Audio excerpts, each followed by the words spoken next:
판결을 선고하겠습니다. 오늘 선고할 사건은 2017도 3829 횡령 사건입니다. 피고인 상고인은 피고인입니다. 이유 여지를 말씀드리겠습니다.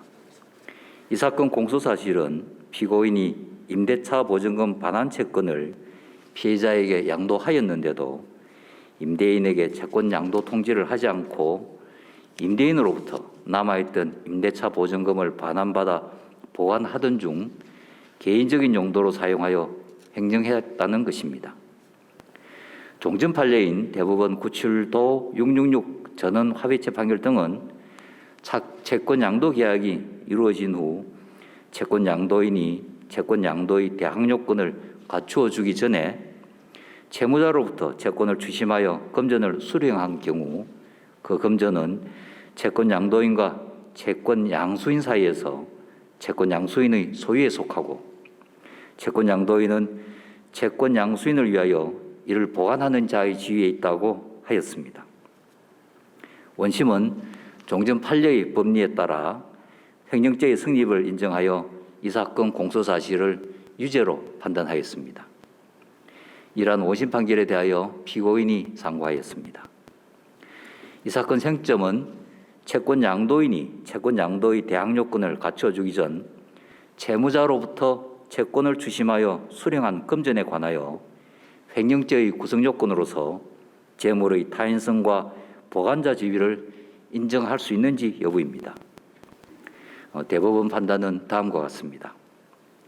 횡령죄에서 재물의 타인성과 관련하여 대법원 판례가 유지해온 형법상 금전 소유권 개념에 관한 법리에 비추어 보더라도 채권 양도인과 채권 양수인 사이에 어떠한 위탁 관계가 설정된 적이 없으므로 채권 양도인이 대항 요건을 갖추어 주기 전에 추심하여 수령한 금전의 소유권은 채권 양도인에게 기속할 뿐이고 채권 양수인에게 기속한다고 볼 수는 없습니다.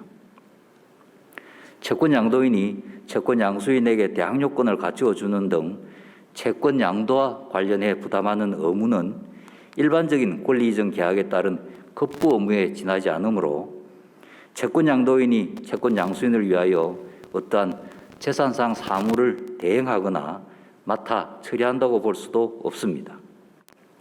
채권 양도인과 채권 양수인은 통상의 계약에 따른 이익 대립 관계에 있을 뿐 횡령죄의 보관자 지위를 인정할 수 있는 신임 관계에 있다고 할 수는 없습니다.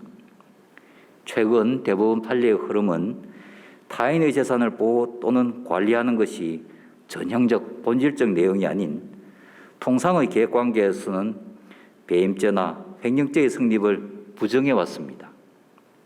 이와 같은 흐름은 죄형 법정주의를 엄격하게 적용하겠다는 것입니다.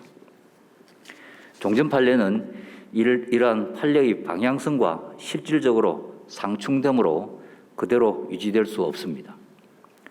따라서 채권 양도인이 채권 양도 통지를 하는 등으로 채권 양도의 대항 요건을 갖추어 주지 않은 채 채무자로부터 채권을 추심하여 금전을 수령한 경우 특별한 사정이 없는 한 금전의 소유권은 채권 양수인이 아니라 채권 양도인에게 귀속하고 채권 양도인이 이를 보관하는 자의 지위에 있다고 볼 수는 없으므로 채권 양도인이 그 금전을 임의로 처분하더라도 횡령죄는 성립하지 않습니다.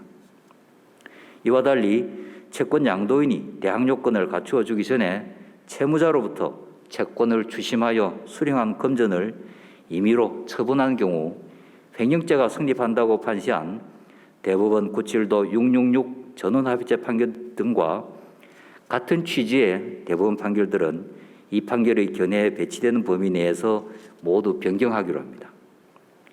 이상의 법리에 따라 이 사건에 관하여 봅니다. 피고인이 피해자와 임대차 보증금 반환 채권에 관한 채권 양도 계약을 체결하고 채권 양도 통지를 하기 전에 임대인으로부터 채권을 추심하여 임대차 보증금을 수령하였더라도 그 금전의 소유권이 피해자에게 기속된다고 볼 수 없고 피고인이 피해자를 위한 보관자 지위가 인정될 수 있는 신임 관계에 있다고 볼 수도 없습니다.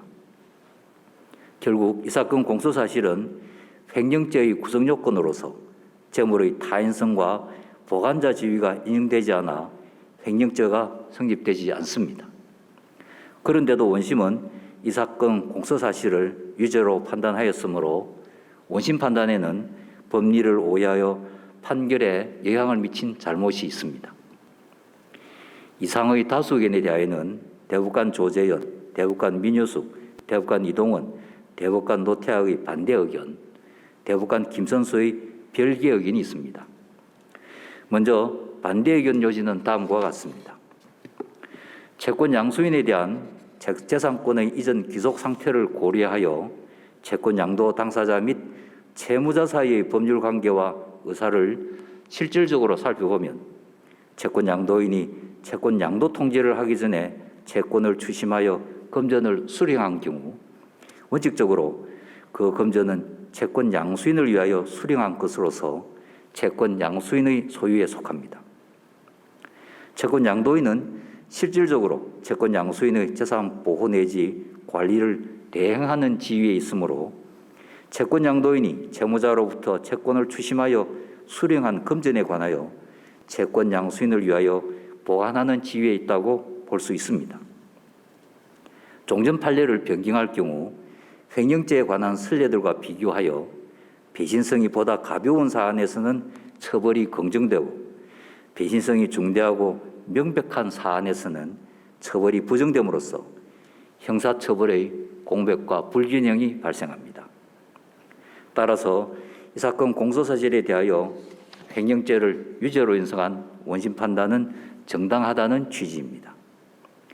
별개의 의견의 요지는 다음과 같습니다. 종전 판례는 여전히 타당함으로 유지되어야 합니다.